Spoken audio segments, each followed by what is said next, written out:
Li Tae-jin ruled Seoul's shadows like a god among mortals. One whispered command could erase entire families from existence. One signature could redirect billions through the city's criminal veins. But tonight, in his impenetrable fortress 60 stories above the glittering chaos of Gangnam, surrounded by enough firepower to wage a small war, the most feared man in South Korea was completely, utterly destroyed by an infant. His 4-month-old daughter had been screaming for 8 hours straight. 8 fucking hours. 5 nannies had fled in tears over the past 3 weeks. 9 different formulas sat abandoned in his restaurant-grade kitchen. Every pediatric specialist in the country had examined her. The diagnosis was always the same: healthy baby, no medical concerns, just unexplained distress. Tae-jin didn't believe in things that couldn't be explained. He built his empire on logic, on calculated violence, on understanding exactly which pressure points would make men beg for mercy. But his daughter, Hana, had reduced him to something he hadn't been since childhood: helpless. "Sir," his second-in-command, Park Soo-jin, stood rigid in the doorway of the nursery. Even she, who'd witnessed interrogations that would make hardened soldiers vomit, looked uncomfortable. "The Busan shipment requires your authorization. The Russians are threatening to—" "Get out." Tae-jin's voice was raw, stripped of its usual lethal precision. "Tae-jin, the organization needs—" "Out." The word tore from his throat with such violence that Soo-jin actually flinched. She vanished. Tae-jin stumbled to the floor-to-ceiling windows, his custom Brioni suit, midnight blue, perfectly tailored, now wrinkled beyond salvation. His reflection stared back, a ghost of the man who'd orchestrated the downfall of 3 rival syndicates, who'd personally executed the previous kingpin with nothing but a piano wire and 15 seconds. That man was gone, murdered by 9 pounds of furious infant who wouldn't stop screaming. Hana's mother, Jiyeon, had been the daughter of a Chinese triad boss. Their marriage was strategic warfare disguised as romance. She'd wanted access to Korean territory. He'd wanted expansion into Shanghai. Neither had wanted a child. Jiyeon died 3 hours after the emergency cesarean, her last breath a curse so vicious the attending doctors still had nightmares. The curse had one target: Tae-jin's name, his bloodline, his future. Maybe it had worked. "What do you want from me?" he whispered to the red-faced infant, her tiny body rigid with rage. "I've given you everything money can buy: the best doctors, equipment designed by NASA engineers for astronaut babies, round-the-clock surveillance to ensure your safety. What else exists?" Hana's answer was a shriek that seemed to physically pierce his chest cavity. His phone vibrated, a message from the council, the 5 underbosses who controlled Seoul's criminal infrastructure. "Emergency meeting, 1 hour. Your leadership is being questioned. Attendance is not optional." Tae-jin looked at his phone, then at his screaming daughter, then back at his phone. For the first time in his ruthless, calculating career, he made a completely irrational decision. He grabbed his car keys. The Lotus Women's Shelter existed in the invisible spaces between Seoul's gleaming skyscrapers and forgotten alleyways. It wasn't on Google Maps. It had no official address. The women who found refuge there knew it only through whispered recommendations passed from desperate hand to desperate hand. Tae-jin knew about it because his intelligence network tracked everything that moved through his territory, even the shadows his organization was supposed to ignore. He'd never paid it attention, until tonight, when desperation transformed him into something he'd never been: a man asking for help. His black Mercedes AMG GT idled in the darkness across the street, Hana still screaming in her custom car seat, the sound rattling against bulletproof windows. Through the shelter's warmly lit windows, he watched women moving, some young, barely 20, others weathered by survival, all carrying stories written in scars and determined eyes. Then he saw her. She stood in the communal kitchen, visible through sheer curtains, her back to the street as she stirred something in a massive pot. She was tall, nearly 6 feet, with deep umber skin that seemed to absorb and radiate the kitchen's golden light simultaneously. Her hair was wrapped in a stunning Ankara fabric, geometric patterns in burnt orange and deep purple that shouldn't have worked together, but somehow created visual poetry. She turned, laughing at something someone said, and Tae-jin's breath caught in his throat. She was devastating, not in the delicate, manufactured way of the women who orbited his world, hoping to catch his attention and his money. No, she possessed a raw, elemental beauty that seemed to radiate from somewhere deeper than skin. Her smile was wide, transforming her entire face into something that looked like sunlight breaking through storm clouds. Her hands moved with confident grace as she gestured, telling some story that had the other women leaning in, captivated. Hana's crying intensified, yanking him back to reality with the force of a physical blow. Tae-jin grabbed his daughter, not caring about protocol or appearances, or the fact that Seoul's most feared criminal shouldn't be seen begging for help at women's shelter. He crossed the street with long, predatory strides. He didn't knock. He kicked the door open hard enough to make it slam against the interior wall. Every woman inside froze mid-motion, like deer suddenly aware of a wolf in their midst.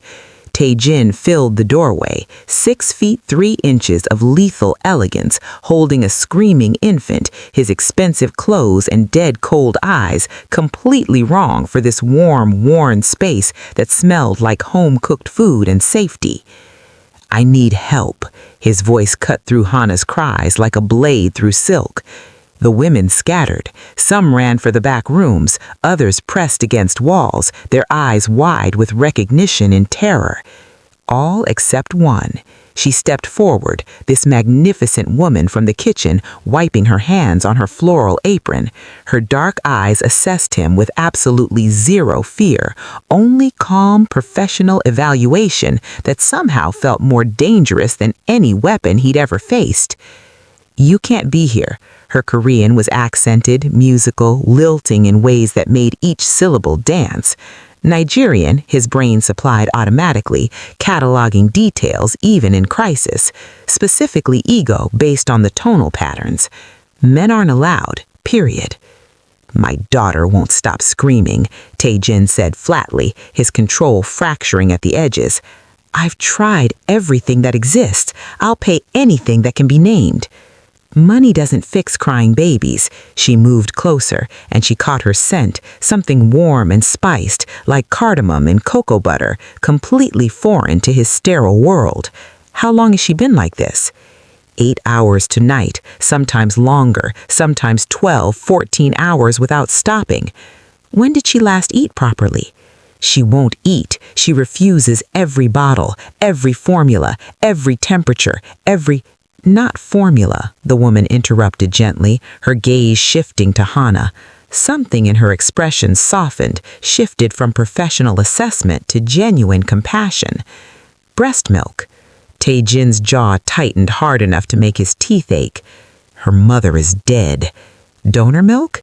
"Imported from Switzerland, Japan, Norway, New Zealand, the most expensive sources in the world. She rejects everything."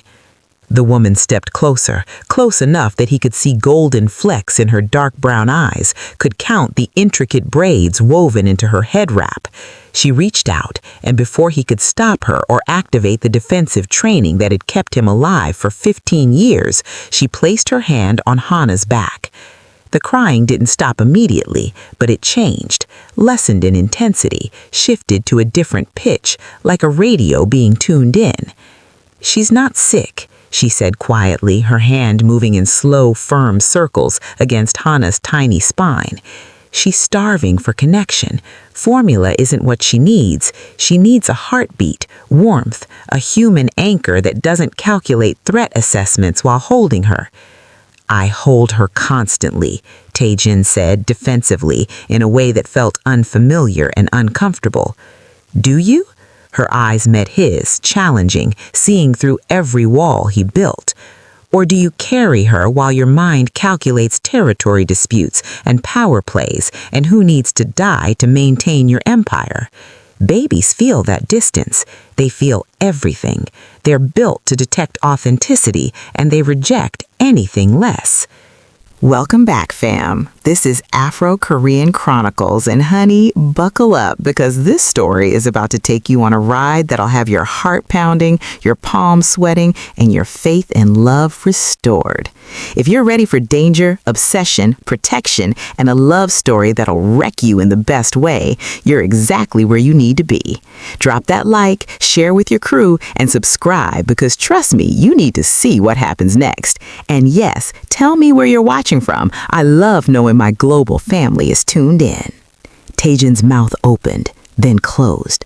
Nobody spoke to him this way. Nobody dared. Before he could formulate a response that wouldn't involve threats, she made a decision. She turned to the other women, speaking rapidly in English. I'm taking him to the private room. Nobody disturb us under any circumstances. She looked back at Tae-jin. You come with me. Leave your weapons at the door. I'm not. You have 2 guns, shoulder holster left side, ankle holster right side. I can see both outlines. There's probably a knife somewhere too. Leave them or leave entirely. Your choice, but choose fast because your daughter is suffering. Tae-jin stared at her for a long, dangerous moment. This woman who'd identified his concealed weapons like she'd done it 1,000 times before. This stranger who commanded him like she had any authority whatsoever. Then, incredibly, he reached inside his jacket and placed his Sig Sauer P226 on the entrance table, followed by the backup Glock from his ankle, and finally, the butterfly knife from his pocket. Satisfied? That's better, she nodded. Follow me. The private room was small, a rocking chair, changing table, soft mat on the floor, walls painted a soothing cream color. She closed the door behind them and gestured to the chair. Sit. Tae-jin sat, still holding the crying Hana, feeling distinctly like he'd been outmaneuvered by an opponent he didn't understand. I'm going to do something that will seem inappropriate, she said, her voice steady and professional in a way that suggested medical training, but it's the only thing that will work. I'm going to feed her directly. Do you consent? Tae-jin's brain short-circuited. Your what? I have a 7-month-old daughter. She's sleeping in the next room. I'm still nursing. Your daughter needs what only a nursing mother can provide. Not just milk, but the complete experience. The skin-to-skin contact, the heartbeat rhythm, the biochemical signals that tell an infant they're safe. It's neuroscience, not magic. I don't even know your name. Amara, she said, Amara Okafor, and you're Lee Tae-jin, though you probably didn't expect me to know that. His eyes narrowed to dangerous slits. You know who I am? Everyone in this shelter knows who controls this territory. We stay invisible because it keeps us alive. We pay attention to who has the power to hurt us. She met his gaze steadily. Now, do you consent or not? Because your daughter is suffering, and I can end that suffering in approximately 30 seconds. Tae-jin looked down at Hana's red, scrunched face, at her tiny fists trembling with effort, at the tear tracks that had dried and been replaced 100 times, and felt something crack open in his chest cavity, a fissure in armor he thought was impenetrable. Yes. Amara took the baby with confident, gentle hands that spoke of extensive experience. She settled into the rocking chair and with practiced ease adjusted her clothing. Within seconds, Hana was latched and feeding, her cries stopping so abruptly it felt like a miracle. The silence was devastating, more impactful than any gunshot Tae-jin had ever heard. His daughter, his screaming, inconsolable daughter, was completely peaceful, making small, satisfied sounds as she fed. Her tiny hand rested against Amara's dark skin, fingers occasionally flexing in contentment. Amara hummed something low and melodic, a song in a language Taejin didn't recognize, but that seemed to come from somewhere ancient and unbreakable. She rocked gently, her eyes soft as she watched Hana's face. "How?" Taejin's voice came out broken, stripped of every defense. "How did you do that?" "I didn't do anything extraordinary," Amara said softly. "I just gave her what she was asking for.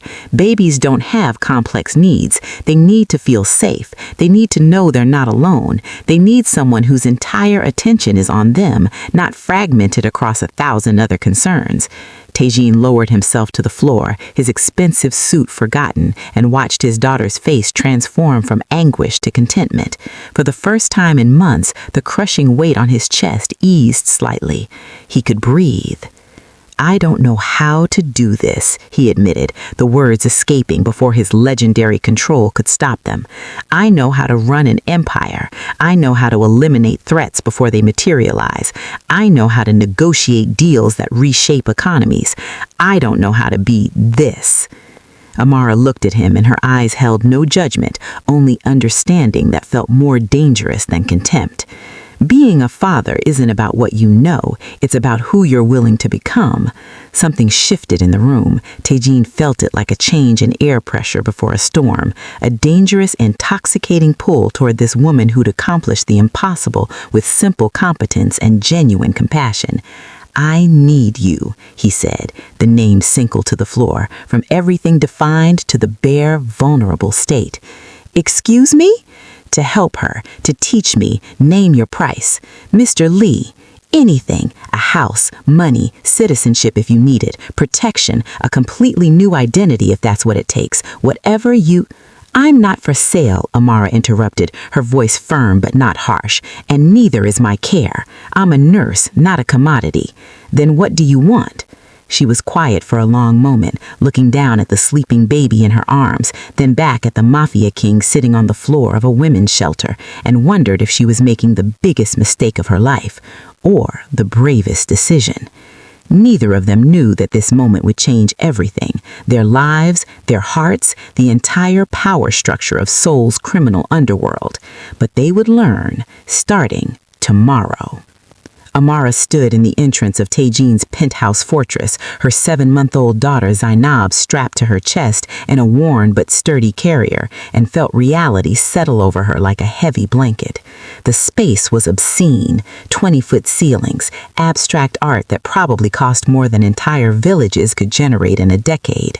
Floor-to-ceiling bulletproof windows overlooking a city that glittered like scattered diamonds against black velvet. Everything was black, white, chrome, and glass, cold, sterile, designed to intimidate rather than welcome. Zainab made a small, uncomfortable sound. "I know, my love," Amara whispered in Igbo, kissing her daughter's forehead. "This place has no soul, but we're going to survive it. We're going to be smart and careful and strong." Taejin appeared from a hallway, Hana finally sleeping peacefully in his arms. He changed into simple black clothing, but even casual, he radiated lethal elegance. His eyes found Amara immediately, and something flickered in their dark depths. Relief, maybe, or something more complicated. "Your rooms are in the East Wing," he said. "Private entrance, full kitchen, security system that you control personally. You'll have complete autonomy over your space." "Where's Hana's nursery?" "West Wing, opposite side of the penthouse." Amara frowned. "That's too far. If she wakes distressed, I need to reach her quickly. Move her nursery adjacent to my rooms." Taejin's jaw tightened, the look of a man completely unused to being countermanded. "The West Wing nursery has been professionally designed by pediatric specialists. It has equipment worth $500,000, medical monitoring systems, temperature controls." "I don't care what it has," Amara interrupted his almost calm reply. "Babies don't need expensive equipment. They need proximity to their caregiver. They need to hear breathing, feel presence, know they're not alone in the dark. Move it or this arrangement ends before it begins." For 5 long seconds they stared at each other, a battle of wills between empire and maternal instinct, between power built on fear and strength built on compassion. Taejin broke first. "It'll be moved by tonight." Good, Amara adjusted Zainab's carrier. Now show me the kitchen. I need to prepare proper food, not whatever frozen imported nonsense you've been surviving on. You look malnourished despite clearly having access to unlimited resources. Something almost like a smile ghosted across Taejean's face. You're very commanding for someone who arrived exactly 1 hour ago. You're very accustomed to fear-based compliance for someone who desperately needs help. I don't fear you, Mr. Lee. That's precisely why this arrangement will work. The almost smile vanished, replaced by something intense and unreadable.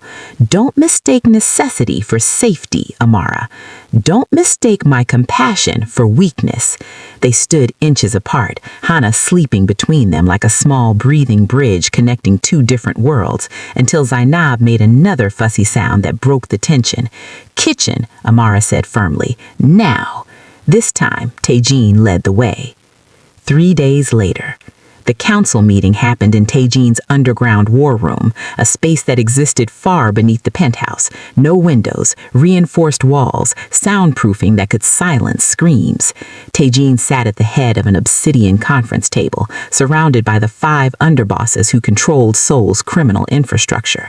These men had sworn loyalty with blood oaths, but loyalty in their world was as reliable as morning mist, and they smelled weakness.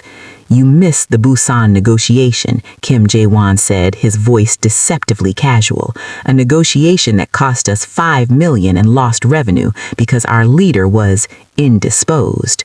Family emergency, Taejean replied, his tone flat and dangerous. Family, Park Min-suk laughed, a sharp, ugly sound. The great Lee Taejean, brought low by a baby. How beautifully poetic. Watch your tone, Sujin warned from her position by the door, her hand resting on her concealed weapon.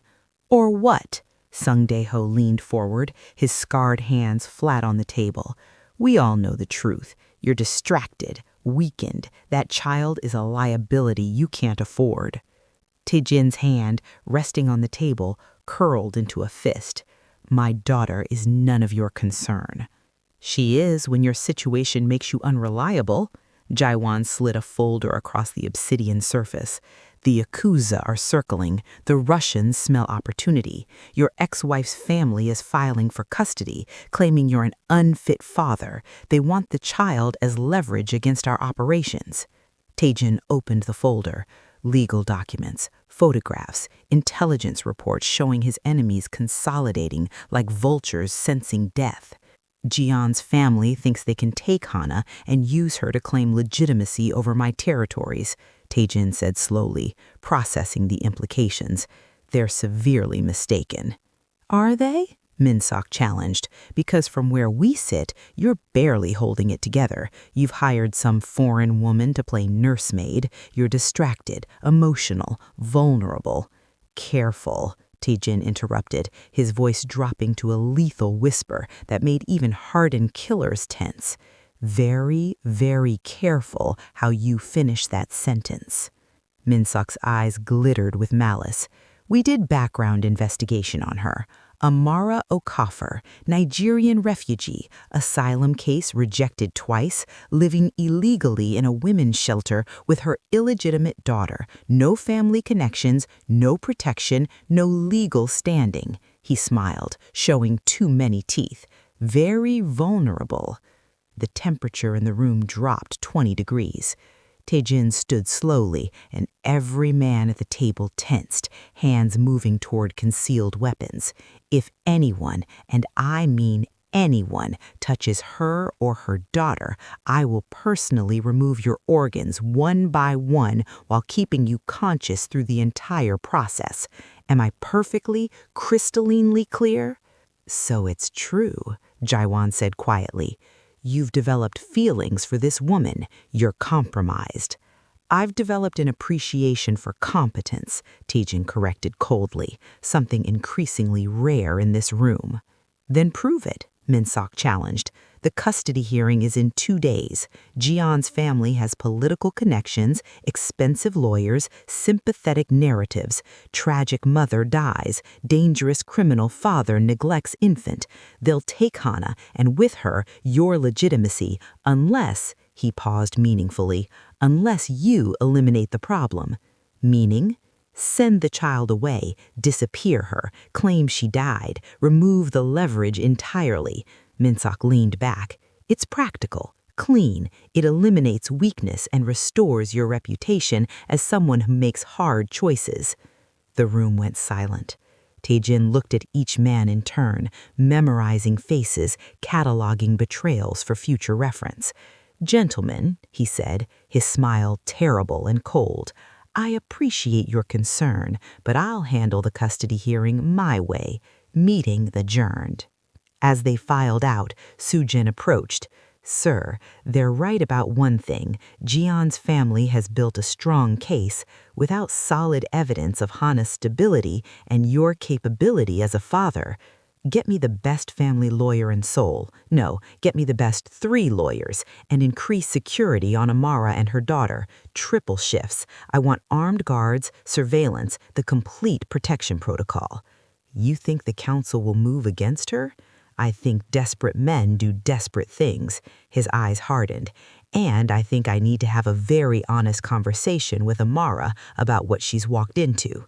That night, Amara was in the relocated nursery, rocking Hana after her evening feeding, when Tae-jin entered. It was past midnight. He looked exhausted, the careful mask he wore cracking at the edges. "She's gaining weight beautifully," Amara said softly, not looking up. 2.5 pounds in 3 days. The pediatrician was actually shocked, called it miraculous. "Because of you. Because of consistent nutrition and emotional security." She finally met his eyes. "What happened today?" "What makes you think?" "You're moving differently, heavier, like you're carrying something toxic. Your jaw is tight. You haven't made eye contact with Hana once since entering this room." Amara's voice was gentle but firm. "What happened?" Tae-jin was silent for a long moment, studying this woman who read him so easily. "There's a custody hearing. My late wife's family wants Hana. They'll use her as leverage against my organization." "Will they win?" "Not if I can prove she's thriving, that she's in a stable, healthy environment with a capable father." Amara gently placed the sleeping Hana in her crib, then turned to face Tae-jin fully. "You want me to testify?" "Yes." "As what? Your employee? Your son's wet nurse? What exactly do I tell the court about why I'm here?" "The truth, that you're providing essential care that's saving her life. And when they investigate me, when they discover I'm an undocumented immigrant with a rejected asylum case, when your enemies use me to prove you're so desperate you hired someone with no legal standing." Amara's voice remained calm, but her eyes flashed. "I'm not a solution, Tae-jin. I'm a weapon they'll use against you." "Then we fix your legal status immediately." "It's not that simple." "It is if you marry me." The words detonated in the air between them. Amara stared at him. "Excuse me?" Tae-jin stepped closer, his expression intense. "Marriage grants immediate legal residency. It provides legitimacy to your presence in Hana's life. It makes you untouchable in court. It solves multiple problems simultaneously." "It solves your problems," Amara corrected, her voice rising slightly. "It turns me into property, a legal shield, a convenience." "No, it turns you into family, protected, permanent, untouchable." "I am not marrying a mafia boss for paperwork." "Then marry me because my daughter will die without you, because in 3 days you've accomplished what an army of experts couldn't, because when I watch you with her, I see something I thought I'd killed in myself years ago, hope, because I am genuinely terrified that if they take her, I'll lose the only purely good thing I've ever created."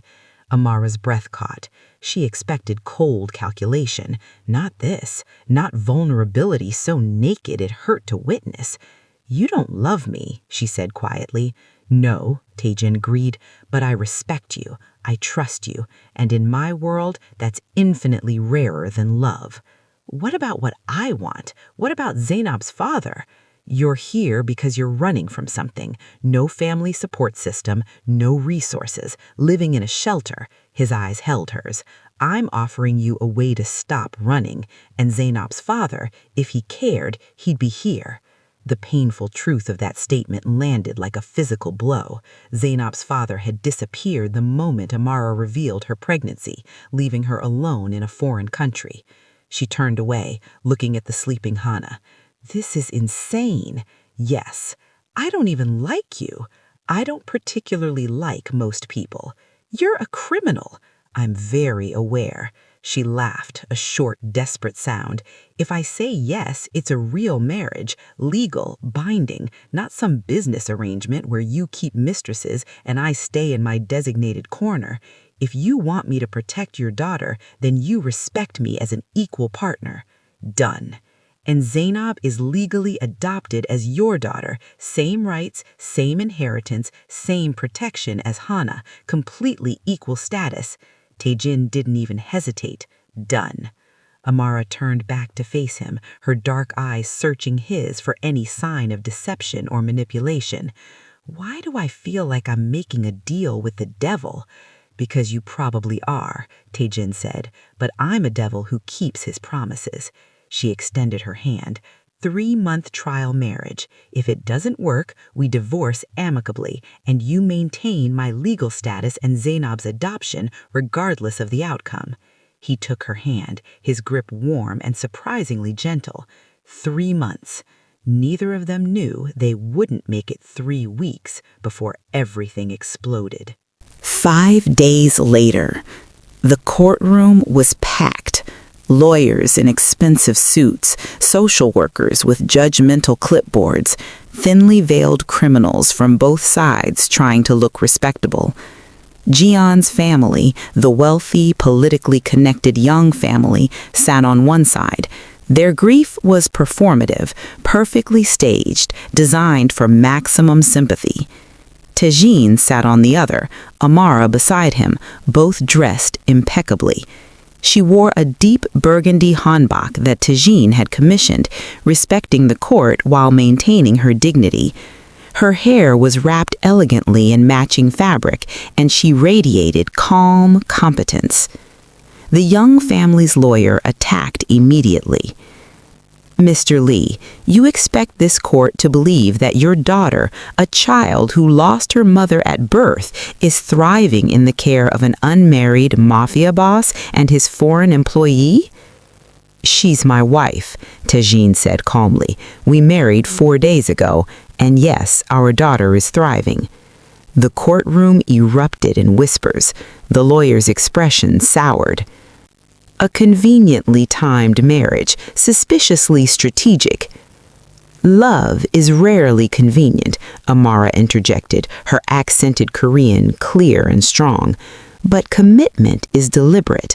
I married Lee Taejin because I love his daughter and because I witnessed a man willing to completely transform his world to be the father Hana deserves." "You're a Nigerian immigrant with a rejected asylum case." "I'm a registered nurse with specialized training in infant care, currently enrolled in Seoul National University's Advanced Pediatric Program. My immigration status is resolved through my marriage, and I have saved Hana's life through consistent, evidence-based care that all the money in the world could not provide." She stood, and the entire courtroom seemed to lean forward. Hana was failing to thrive, severely. She'd been through 6 nannies, multiple formula changes, and was dangerously dehydrated when I first met her. Within 48 hours of my care, she began gaining weight. Within a week, she was developmentally on track. She pulled out a folder, laying out medical documentation with confident precision. "I have pediatric records, weight charts, developmental assessments, and testimony from 3 independent pediatricians showing dramatic improvement. The young family wants Hana?" She turned to face them directly. "Ask them how many hours they've spent with her. Ask them if they know she's lactose sensitive. Ask them why they waited 4 months to suddenly care about their granddaughter's well-being." The young lawyer stammered, trying to regain control. "This is highly irregular." What's irregular, Tajin said, standing beside his wife in a unified front, is a family using a child as a political tool. Your clients don't want my daughter. They want leverage over my business operations. I'm offering Hana stability, love, and 2 parents completely committed to her well-being. They're offering wealth and plans for a boarding school in Switzerland where she'll be raised by strangers. The judge, a stern woman in her 60s with sharp eyes, raised her hand for silence. I'll review all medical records and testimonies. Court adjourned until tomorrow for my deliberation. That night, Amara was giving Hana her late feeding when every light in the penthouse went out. Complete, absolute darkness. Her nursing training kicked in immediately. She grabbed Hana, still latched, still feeding, and moved away from the windows to the reinforced corner she'd identified on day 1. In the adjacent room, Zainab began to cry. "Tajin!" Amara called out, keeping her voice steady despite her hammering heart. Footsteps, too many, too fast, thundering through the penthouse like a death squad. The emergency lights flickered on, bathing everything in blood-red illumination. 3 men in tactical gear burst through the nursery door.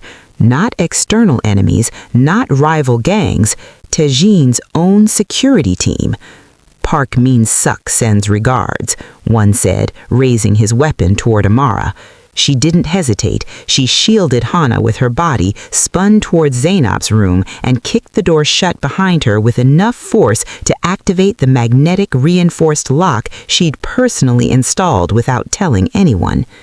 A security measure nobody knew about except her. They fired. Bullets slammed into the reinforced door, creating thunderous impacts, but not penetrating. The room was soundproofed, bulletproofed, designed as a panic room disguised as a nursery. Amara grabbed Zainab from her crib, pressed both babies against her chest, and dropped to the floor in the corner where the walls were thickest, where multiple layers of steel and concrete could stop anything. Her heart hammered, her hands shook, but she kept them steady.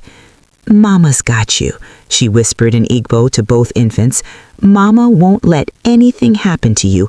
I promise, I promise." Outside, she heard more gunfire, different weapons, Tajin's voice cold and lethal, barking orders in Korean so rapid she could barely follow. The siege lasted 7 minutes.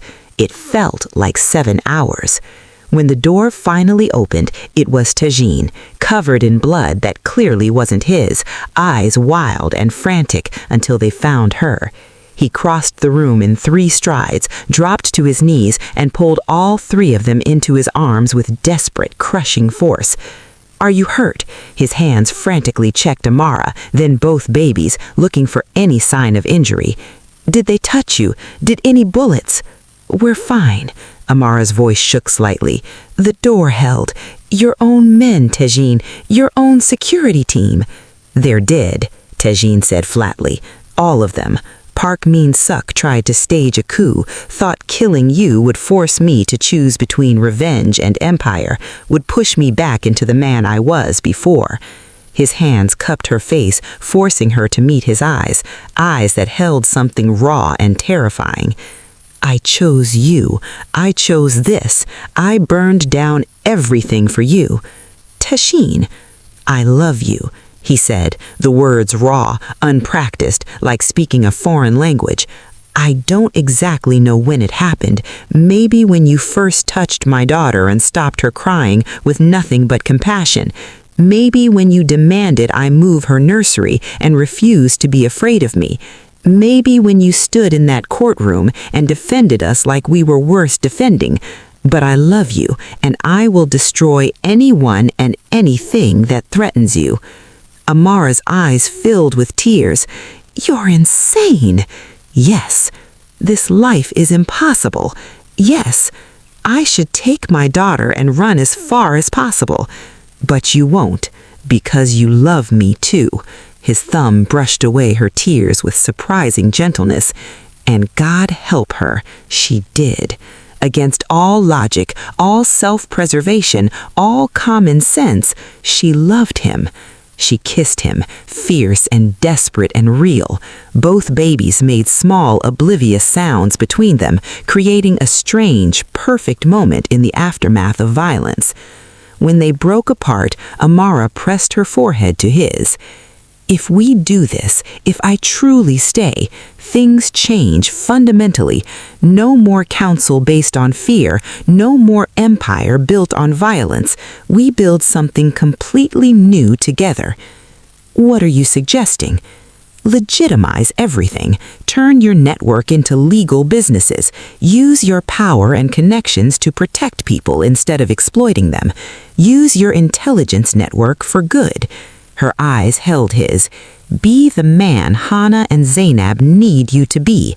Be the man I know you can become. Tajin was silent for a long moment. Everything she was asking meant dismantling everything he'd built, betraying the code he'd lived by for 15 years, becoming vulnerable in ways that could get him killed.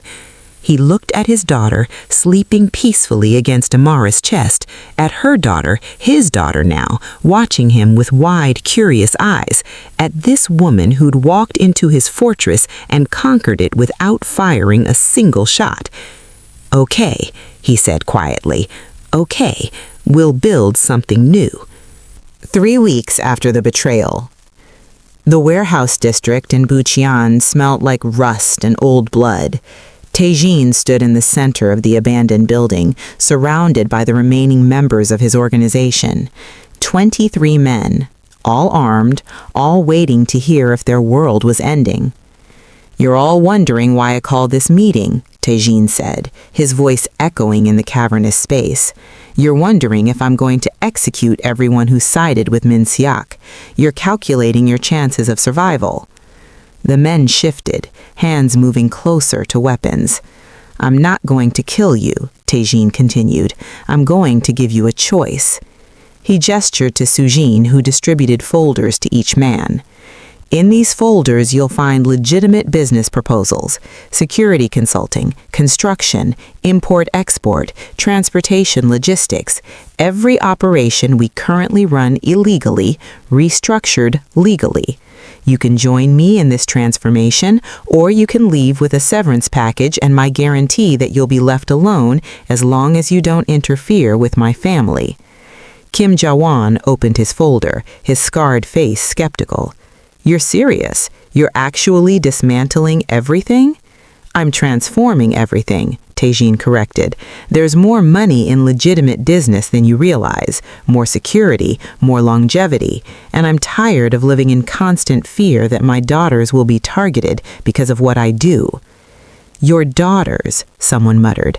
The Nigerian's kid isn't even your blood. The man's words cut off as Tajin moved, crossing 15 feet in less than a second, his hand wrapped around the speaker's throat. Say that again? Tajin whispered, his voice deadly calm. Please, I'd love an excuse. The man's face turned purple. Tajin released him, letting him collapse to the concrete floor. Zainab is my daughter, legally, emotionally, completely. Anyone who disagrees can leave now. His eyes scanned the room. Anyone who ever threatens either of my daughters will discover exactly how creative I can be with pain. Silence. Now, Tajin stepped back, adjusting his jacket. Who's in? Later that night, Amara found Tajin on the penthouse balcony, staring out at Seoul's glittering skyline. The custody hearing verdict had come through that afternoon, full custody to Tajin, with the Young family's petition dismissed entirely. They'd won.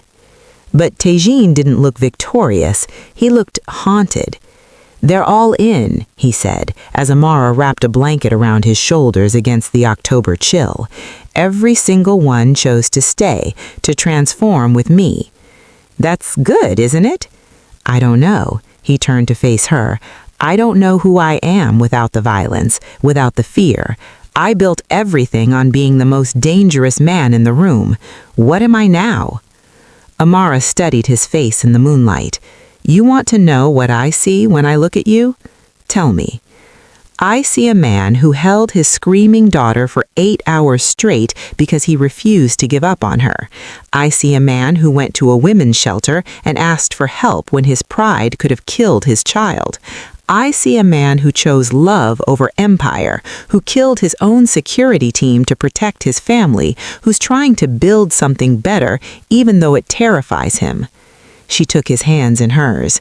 You're not losing yourself, Taejin. You're finding yourself, the real you, not the mask you wore to survive. What if I fail? What if I can't build something legitimate? What if... Then we fail together, Amara interrupted, and we get up and try again. That's what marriage means, real marriage, not strategic alliances. Taejin pulled her close, breathing in the scent of cocoa butter and the special tea she drank. I don't deserve you. Probably not, she agreed, smiling against his chest, but you're stuck with me anyway. 6 months later, they'd been legally married for months, but Amara wanted a real wedding, a celebration, something that honored both their cultures and the journey they'd taken. The venue was the community center they'd started building, still under construction but beautiful in its incompleteness. One side decorated with traditional Korean elements, hanji lanterns, embroidered silk, celadon vases filled with cherry blossoms. The other side exploded with African celebration, Ankara fabrics in vibrant patterns, talking drums, kola nuts arranged in ceremonial bowls. Amara wore a custom hanbok in deep purple, the traditional Korean design modified with Ankara fabric accents. Her hair was adorned with both fresh flowers and intricate braids woven with gold thread. Taejin wore a traditional Korean duramagi, but his pocket square was Ankara fabric, matching Amara's accents. The ceremony was unconventional. An elderly Korean officiant and Amara's uncle, who'd flown from Lagos, co-presided, conducting the ritual in Korean, English, and Igbo. When it came time for vows, Taejin's hands trembled slightly as he held Amara's. I was taught that love is weakness, he began, his voice carrying to the 100 guests packed into the space. I was taught that caring about someone gives them power over you. I was taught to be alone, to trust no one, to build walls so high that nothing could hurt me. He paused, swallowing hard. You demolished those walls. You walked into my fortress and showed me that true strength isn't isolation, it's connection. It's choosing to be vulnerable. It's letting someone see you at your absolute worst and trusting they won't leave. Tears streamed down his face, shocking everyone who'd known him in his previous life. You saved my daughter's life. You saved my life. You showed me what it means to build instead of destroy, to protect instead of threaten, to love instead of fear. I promise to spend the rest of my life becoming the man you already see in me. I promise to honor both our daughters equally and completely. I promise to build this new world with you, even when it's terrifying, especially when it's terrifying. There wasn't a dry eye in the room. Amara squeezed his hands, her own voice thick with emotion. I was taught that asking for help is weakness, that as an immigrant, I needed to be twice as strong, work twice as hard, never show vulnerability. I was running, always running, terrified that if I stopped, everything would collapse. She smiled through her tears. You gave me a place to stop running. You gave my daughter a father who loves her like his own blood. You gave me partnership when I expected transaction, equality when I expected subordination, transformation when I expected stagnation. Her thumb traced patterns on his palm.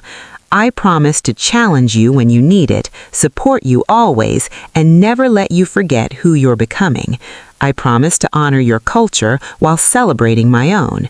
I promise to build this impossible, beautiful life with you, one day at a time. I promise to love you fiercely, completely, and without reservation. The officiant smiled. By the power vested in me by the Republic of Korea and the grace of God, I pronounce you husband and wife. Again, but this time with witnesses and celebration. The kiss that followed was met with cheers, drumming, and the sound of both babies, Hana and Zainab, squealing with delight from where they sat with their grandparents. The reception was chaos in the best way, Korean food and Nigerian food sharing tables, traditional Korean gayajam music blending with Afrobeat, guests attempting to learn each other's dances, laughing at their mistakes. Amara's mother, who'd flown in from Nigeria, pulled Taejin aside during the celebration. "You hurt my daughter, I don't care who you are," she said in heavily accented Korean she'd been secretly learning. "I will find you." Taejin bowed respectfully. "I would expect nothing less, mother, and I would deserve it." She studied him for a long moment, then nodded. "Good answer. Welcome to the family, son." Later, as the celebration wound down, Amara found Taejin on the roof of the building, watching the sunset paint Seoul in gold and pink. "Hiding from your own wedding reception?" she teased. "Savoring it," he corrected, pulling her into his arms, trying to memorize this feeling, this peace. "You think it won't last?" "I think I'm terrified I'll wake up and discover this was all a dream, that I'm still in that penthouse with a screaming baby and no idea how to save her, that you never existed." Amara placed his hand on her growing belly. "Does this feel like a dream?" He felt the flutter of movement under his palm, their son, due in 3 months. His eyes widened with wonder. "No," he whispered, "this feels real." "Then believe it. Believe in us. Believe in what we're building." Below them, guests were still celebrating, 2 cultures becoming one community. Hana and Vainab were being passed between adoring relatives, absorbing love in 3 languages. "I do," Taejin said. "I believe." 18 months later, the anonymous tip came through the Foundation's hotline at 2 a.m. A young Nigerian woman, 8 months pregnant, hiding in a bathroom at Incheon International Airport, immigration enforcement circling. She had a rejected asylum case and was about to be deported to a country where her family had disowned her for her pregnancy. Amara took the call personally, as she always did.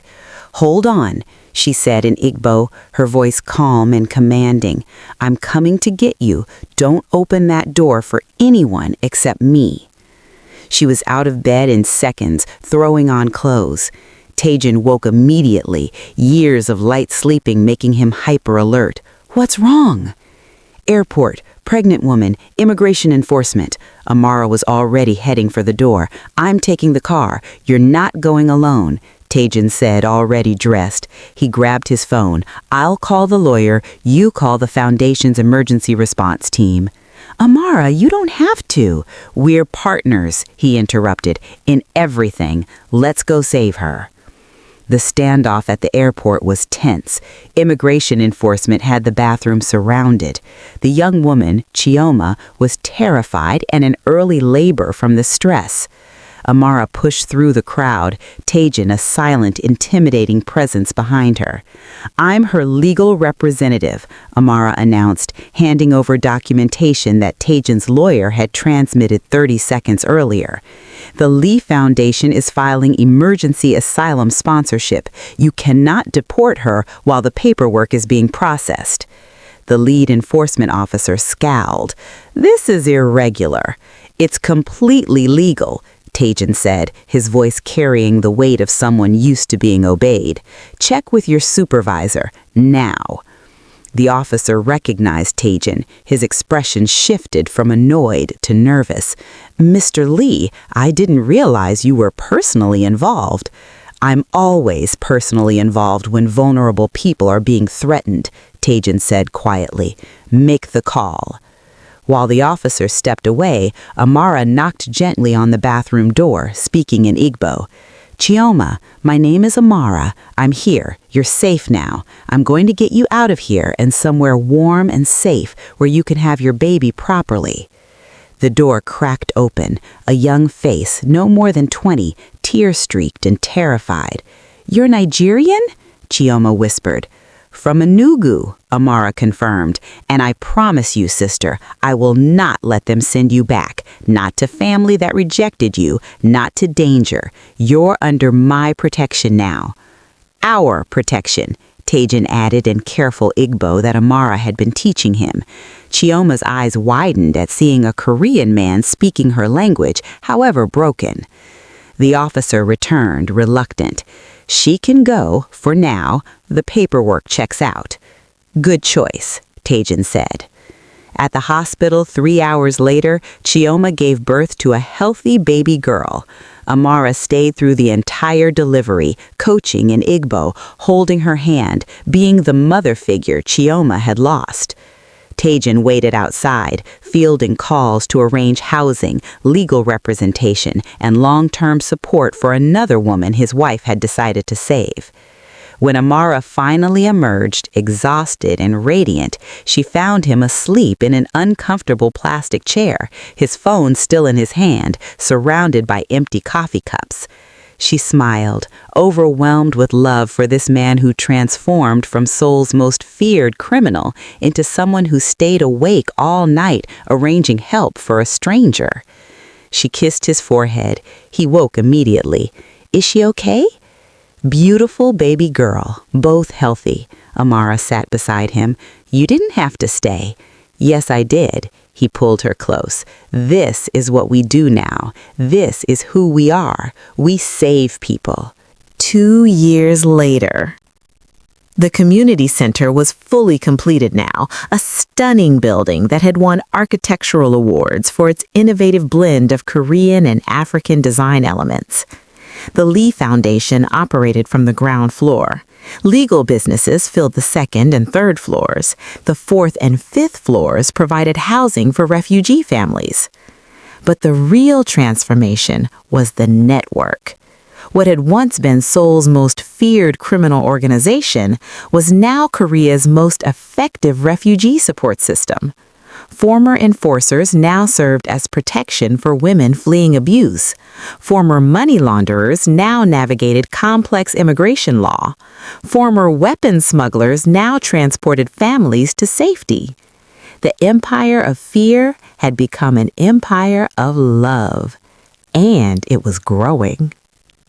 Taejin stood in the main hall, addressing a gathering of 70 people, all former criminals who'd chosen transformation. "5 years ago, I built power through violence," he said. "I thought strength meant making people fear you. I thought success meant accumulating wealth and destroying rivals." He gestured to where Amara stood with their 3 children, Hana, now 5 years old and fierce, Zainab, now 4 and brilliantly curious, their son Daniel, 2 years old and already showing signs of his mother's stubbornness. "My wife taught me that real power is protection, real strength is vulnerability, real success is building something that outlasts you." He pulled out a document. "Today, the Lee Foundation is officially partnering with the United Nations Refugee Agency. We're expanding our operations to Busan, Daegu, and Gwangju. We're opening centers in Tokyo and Manila. We're creating a network that will help thousands of families find safety, legal status, and new beginnings." The room erupted in applause. "This is what we built together," Taejin continued, his voice thick with emotion. "This is what happens when we choose transformation over stagnation, love over fear, community over isolation." He locked eyes with Amara, who was crying openly. "Thank you for saving me, all of you, but especially her." That night, after the children were asleep and the celebration had ended, Amara and Taejin sat on their balcony, no longer the penthouse fortress, but a modest apartment above the community center. "Do you miss it? The power, the fear, the absolute control?" Taejin was quiet for a long moment, considering honestly. "Sometimes I miss the simplicity," he admitted. "Everything was clear. You had enemies and allies. You eliminated threats. You accumulated power. It was straightforward. But I was empty, completely hollow inside. I had everything and nothing simultaneously." He turned to face her. "Now I have less money, less power, less control, and I've never been richer."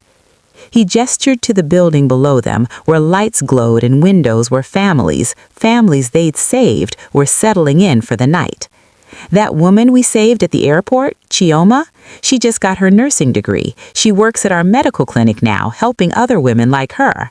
That's wealth. That's power. That's legacy. Amara leaned into him. You've become exactly who I always knew you could be.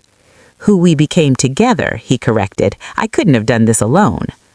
Through the window, they could see Hannah's drawing on the refrigerator, newer now, more sophisticated, but still showing their family. 5 figures holding hands under a sun, surrounded by hearts. Our children will never know the man I was before, Taijin said quietly. They'll only know this version, the one you created. The one you chose to become, Amara corrected. I just showed you the door. You walked through it. Souls stretched out before them, a city transformed, at least in their corner of it. Where fear had reigned, hope now flourished. Where violence had ruled, protection now governed.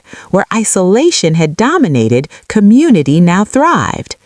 I love you, Taijin said, not for the first time, but like every time, with complete sincerity. I love you, Amara replied, my impossible, beautiful disaster of a husband.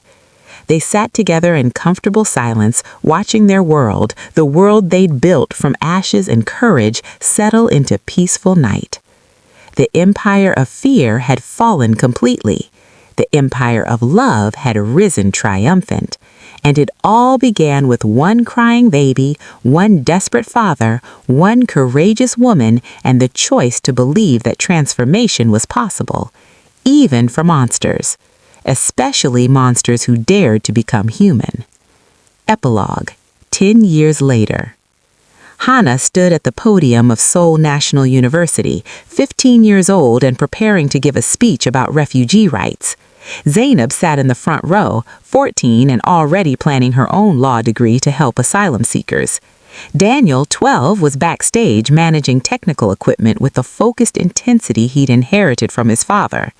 In the audience, Taijin and Amara sat hand in hand, watching their daughter prepare to change the world. She's just like you, Taijin whispered, fearless, fierce, unstoppable.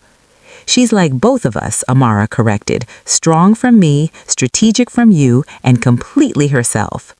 Hannah began her speech, her voice clear and powerful.